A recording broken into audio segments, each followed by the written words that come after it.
خوراکگیری.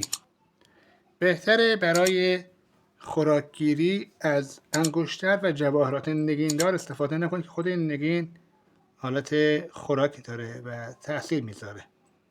وزن این خوراک حداقل 3 گرم باشه. حالا من طلا دم دستم نبود، از مس و نقره استفاده کردم. دنبال هر چیمچخی با تموم بذارید دستتون.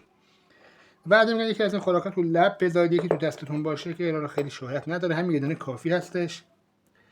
به نکته بعد این که در موقع کار اگر انگشتر دستتون هست، علنگو دارید، نمیدونم زیر ورایات، هر فلزی که به بدن تو ساعت، هر فلزی که به بدن تو متصل هست بذارید کنار که هیچ فلز دستتون نباشه برای کار کردن. و قبل از اینکه شما شروع کنید به شاغل زدن حتما این رو با آهنربای نئودیم باردارش کنید که کارکرد شاغلتون رو بهتر کنید. امیدوارم این آموزش براتون مفید باشه.